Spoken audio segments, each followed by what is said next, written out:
it's difficult to say who is my most important influence, because I think it's not another maker who does similar things.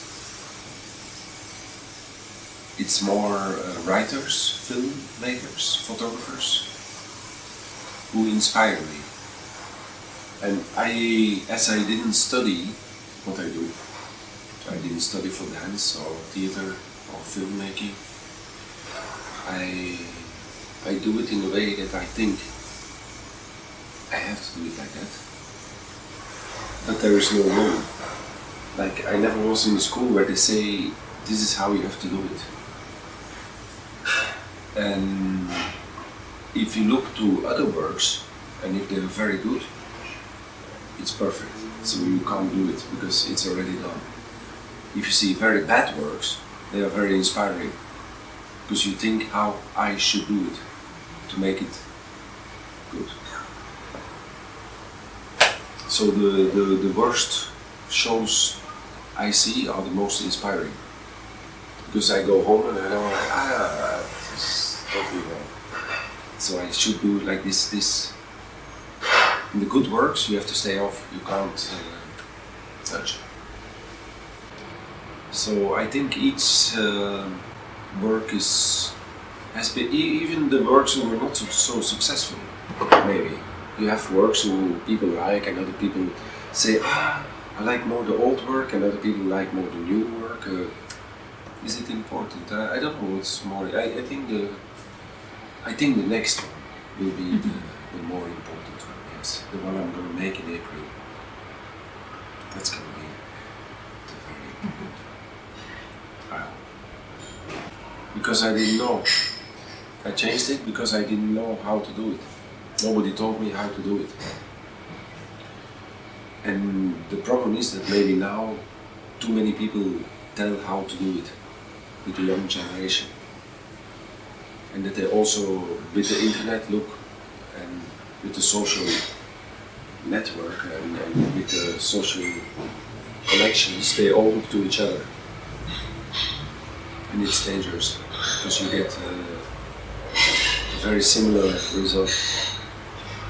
What I changed was that I didn't thought I was making dance, and then I was making a piece, a very physical piece with ideas, almost abstract ideas in a very concrete action, and to develop this to movement with music and art and very physical. And then we went to New York and they said, this is a revolution in dance. And since then we are dance, but we work also with text, with film, with other things. So in this way, I think I changed. You know, there is also something. There are individuals and they do something. It's like a man alone in the desert who walks and he never saw somebody else, or in the jungle, and he does something. And he does, what he thinks he does is this world. But now there is another world from up. And the problem is that many people see themselves in this other world. So they think, I have to do this to be accepted or to do. And that's a bit the danger as a creator. You have to be in your own trip and to do something what you feel, and to think that you are unique. It's like Pasolini when they ask him a question. He said, I don't know how to think from the others, because I only can think from me. I am the center. And it's maybe pretentious, but it is like this. And now you have to see it always in context from this. But creation is something very selfish, very like a dream, you know, you dream the dream. You can speak about the dream, but you dreamt it. I think it's And then you can change something. I don't know, I hope I change something. But it's very hard to say from what I start. It's a general thing that I feel this will tell something. But it's not perfection, because the chaos and the imperfection is very important.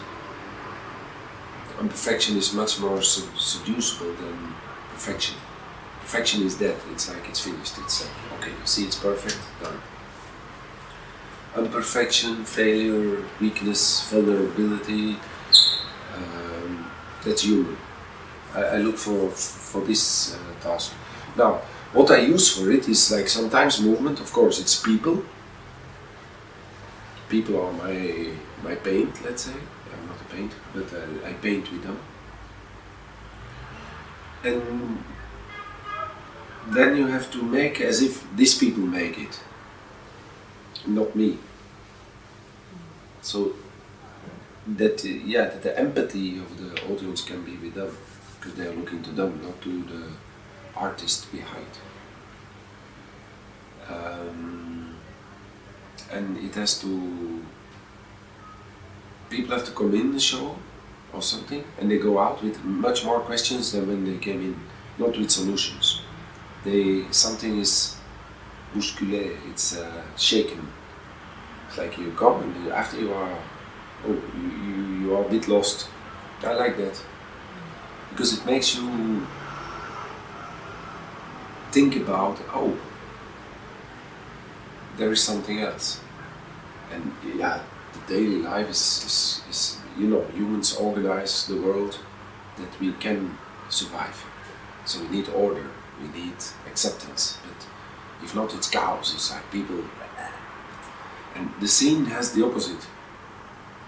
You need to have order, but you have, with this order, still to change something. If not, it's not interesting. If not, we look to replicate of what we know. And it has to be the unknown. Even if you recognize it, but to go in these things. Everybody has these obsessions, you say, I like to work around this, and probably it's 5-6 topics. But and because you are busy with this, they can give you another idea or you do something that exists, a classic work, or I don't know, you start from the text, but you recognize your obsessions in that thing. And in this way you always stay busy with the same similar things in a variation. And because of this, I like to change of people. I work with people, then next work, sometimes I work with different people, and then again with different, then I change to film, I change to photography, I change to stage work. In the stage work I make people dance, or I make people talk more. Or if you see a feature film from me, you recognize themes who are in other things. But it's no problem. You can always keep busy all your life with similar things. Been well told once, like in fact you have 1 or 2 things from yourself, all the rest is taken. And with these 2 things you stay busy all the time. Recently I'm working on a book, which is a visual book. Of course, some text has to be in. And we chose some themes. And of course, instinct was on it. The instinctive things, when you don't think and you do something as an impulse, as an instinct, it's something you have to do. But only with this word, I will be busy all my life. It's like throwing a stone up and trying to stay under. But your body says, I have to go because the stone comes down, you know it. When you fall, you do this. If not, you break your wrists. But when you fall in love or something, it's also an instinct. It's like, when you're hungry, you eat. When you're thirsty, you have to. When you're scared, you run. When the dog comes closer, you run faster. It's adrenaline. There is a physical thing that protects you. course, now everything is more here. Also the dance starts to be more here. People work more from conceptual ideas than from physical impulses. And yeah, because the world gets more rational, more digital, less physical. Before you go to TV, you have to push the TV. Now you stay away from the TV and you push, and the TV starts. The distance is gone. You don't have to touch to do. But I like the touch still. I like the confrontation, physical, also with objects or with. But of course, then there are other themes, emotional themes. There is the mysteries of life, the death, the biggest mystery maybe, the taboo topic in this society maybe, because death is like, we don't know what to do with it, because we don't know what it is. And we like to explain everything, but still there are these things that we cannot explain. Belief. My next show is about a new Messiah. It's about belief in something. Trying to make sense to this thing and believe in something to help you. Imperfection. Always the weakness, which I started to look with very concrete things. I started to work with blind people who don't see, to see what happens. Old people who died during, during an album, because you get to know them when they're 84 and at 89 they die. But I follow them and I make shows about them and also about how to bury them. So the more death is close, the more life is intense. A lot of films are made of this, a lot of births, children who get born in the films. Inspired is about desire, about which is the motor that makes you want something. And when you know what you want, when you sleep, when the unconscious tells you what you really want. Interesting topic, but also not, you can't catch. That's why you have to have an irony to make it possible. Like a story of Julio Cortázar, where I sell you your last words, you buy them.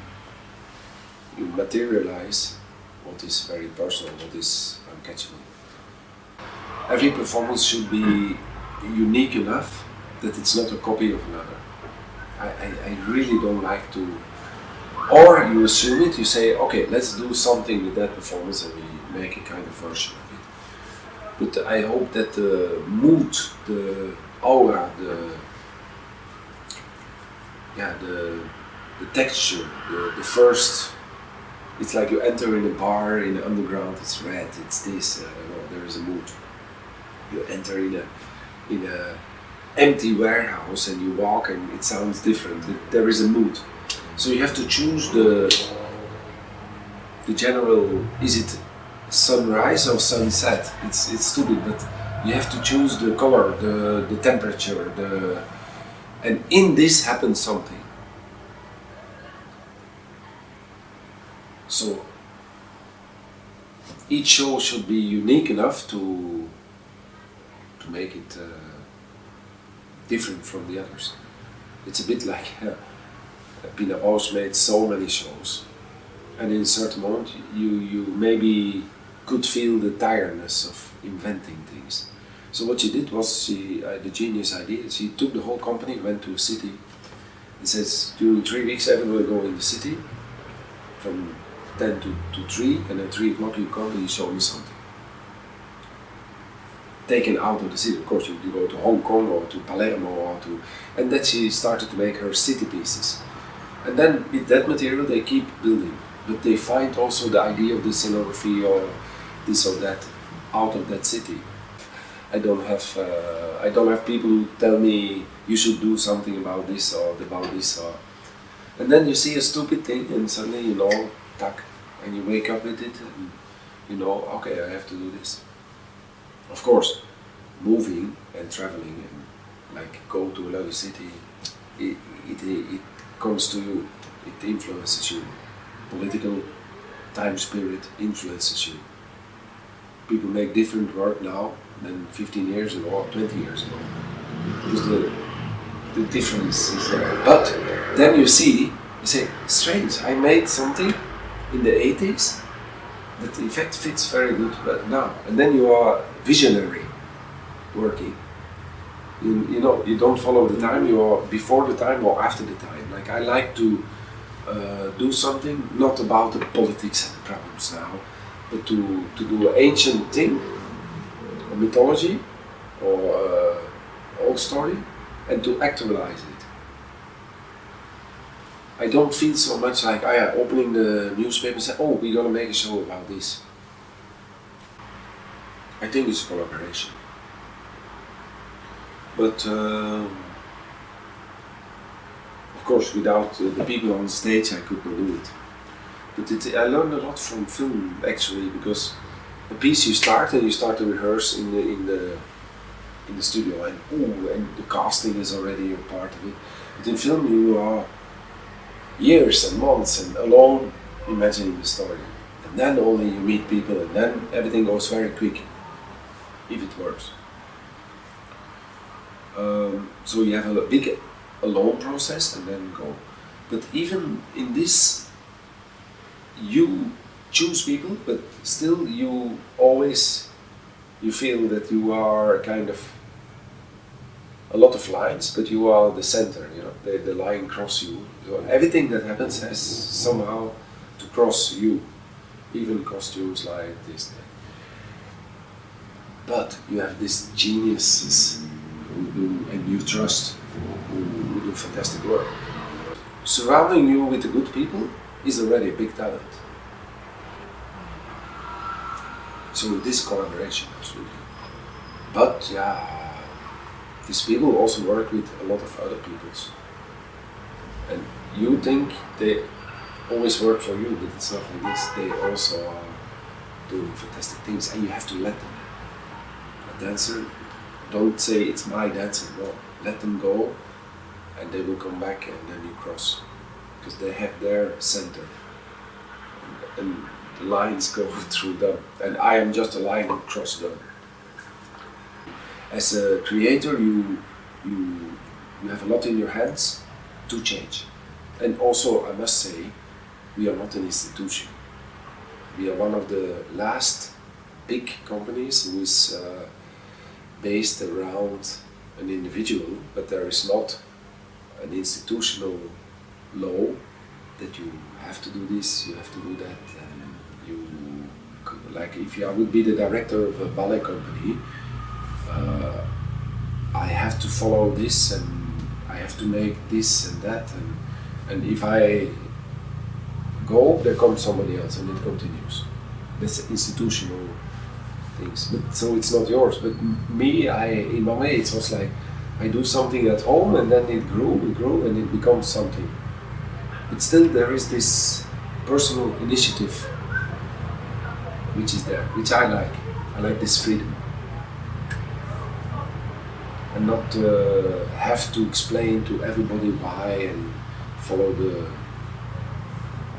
Like in a certain moment I had the idea, I said, I want to make a film. Because I was a filmmaker and so on. And I said, okay, I put no dancers on scene and make a film. So I did it, but then they said, yeah, but we have to stage it. So I said, okay, we project the film and we put one dancer under who is a per character of the film. And it was the unborn child. So he was naked on the scene. The child who was in the belly was living under the movie. And it was a 2-hour film. And with the whole budget we filmed, and we paid just this guy with who I worked 2 months, and he was just in the belly. It was beautiful because he had this 2 media, but it came like because I wanted to do and then make it possible. You change the medium and the normal way of doing because you want something. But if I would be director of a ballet company or a theater, I say, oh, I want to do this, they would say, no, you have to do it. this, and here's the text, and here's this. In this way, I am the king of freedom. In Talk to the Demon, we enter, and Luke Jessup comes in with 2 children, and he says, "Good evening, welcome to Talk to the Demon. We are here to, we made a show with a child involved, but today there are 2 children. So, present yourself, Samuel, I'm 7 years old, I'm Lasso, I'm 6 years old, Okay, the best thing is that you vote. Who votes for Samuel?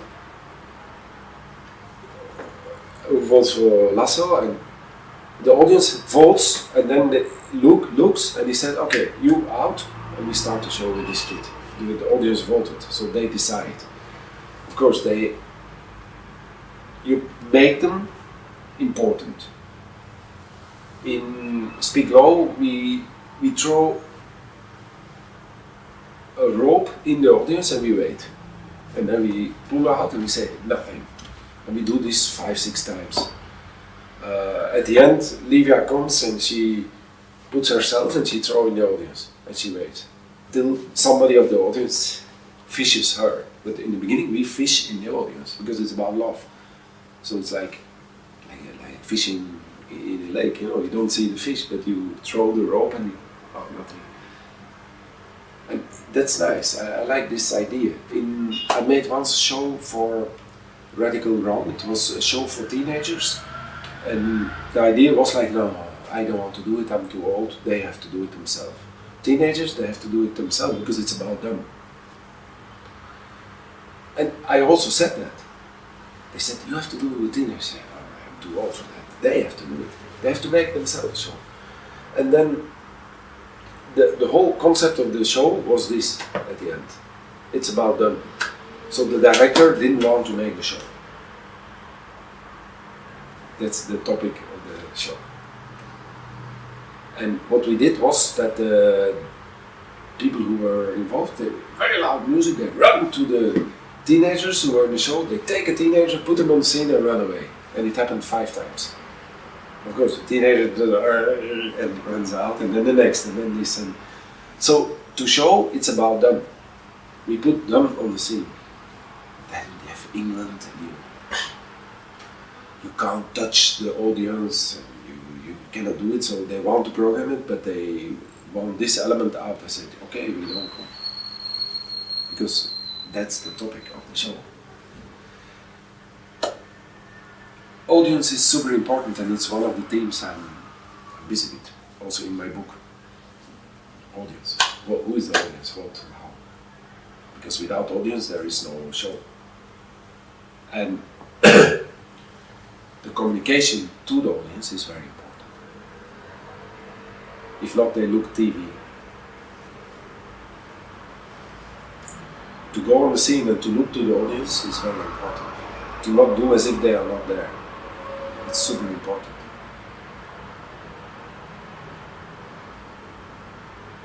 And it's a character of your play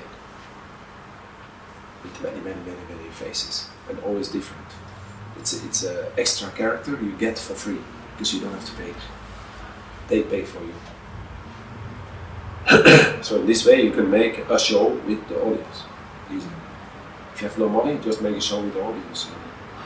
But the same day that they announced Belgium spends 180 million euros a year on culture, they announced that they bought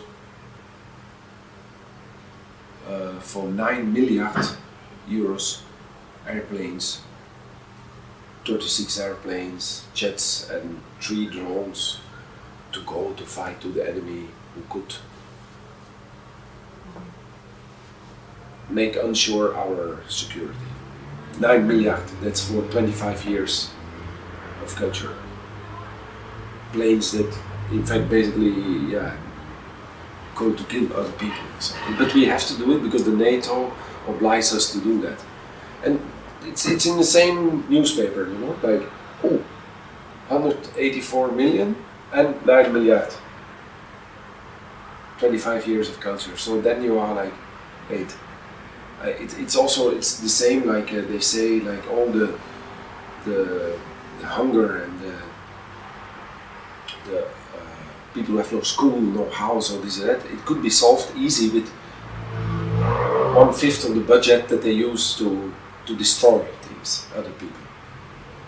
If you go to outside to the universe, there are no borders, you know. It is just, you don't see where are the borders. But we are in, and we have to, and each country still wants to split because that part of the country is poor, so we have to split that we can be independent, or I don't know. So there is a strange thing of money. But on the other hand, is culture to do with money? That's also something. Like many people say, I have no money, so I cannot make something. While most big works, or I don't know, are made maybe without money. The more money there is, the more boring sometimes the work gets. And it's a bit in Greece too. What survives is the big things. Opera, or big festivals, and individuals, zero. There's no money. And the big things stay. Because they have funding, and they have people who say, it's nice to go to opera, so we put still money in opera. And Belgium is also a bit like, they say this has to stay, Ultima is important, so even if the advice is like this, which was very, in one way, ununderstandable, but still they pick you up. And then other people are not happy because they say, but now it's on the cost of the young people, and even if we produce young people. It's a big talk, it's a big topic. So I think we have to also be busy with that. That maybe the arts have to change, to be busy with things who don't bring back something. Like now we play in a theater, but maybe later, if there's no money and no theater who pays you to come, okay, then maybe you have to go somewhere else. But where they give you food, or you play, but you don't get all the people you work with, you can't pay them.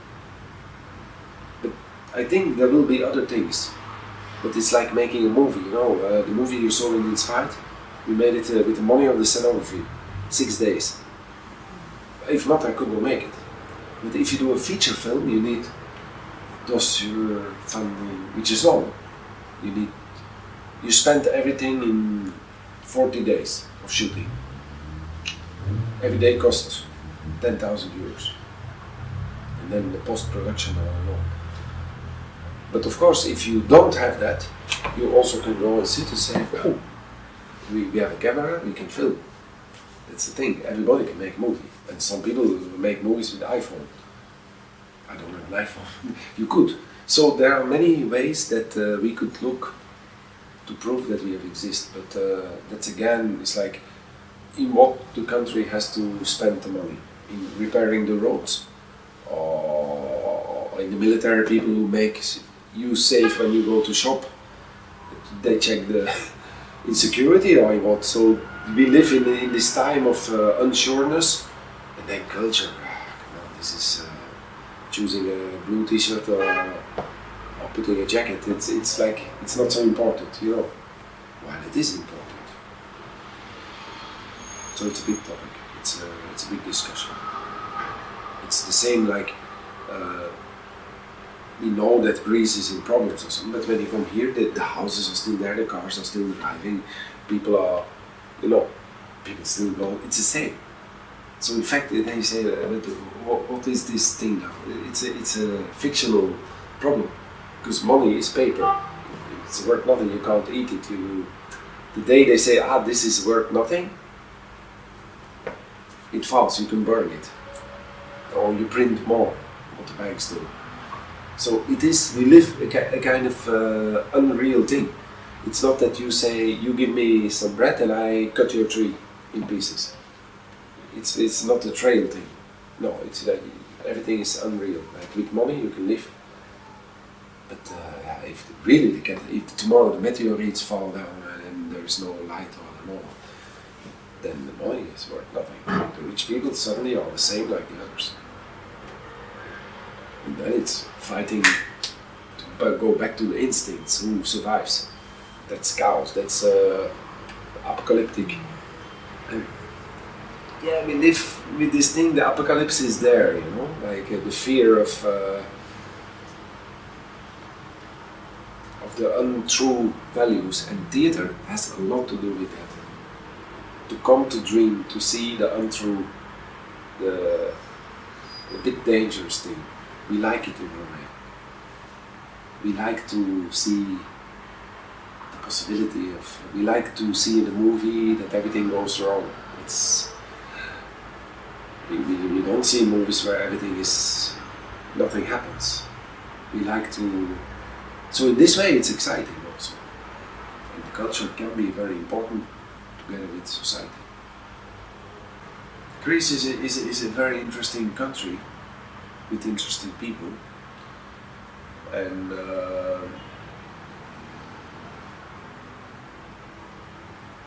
it's also people who have a very unique view on the rest of the world. It's a really strange thing. It's like, it's not Latin, it's not Mediterranean.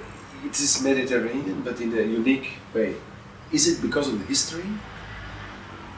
Maybe. A lot of things started here. Like mostly when people do co-productions, it's like mostly it's like German theater who phones you because they have the showspiel house and they need some creativity, and a crazy not theater maker who comes to make a show or something, you know, co-produce. But Greece is not going to phone me to make a theater production or something. Well, it's a pity, because I'm more interested in this than to work with only German actors. I did, but it's, I don't know. Never listen to an advice. That's my advice. Do what you do.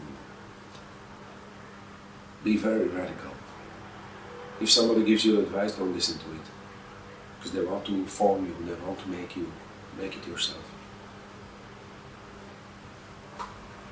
Be unique or irreplaceable, be outsider, and don't communicate too much to the others.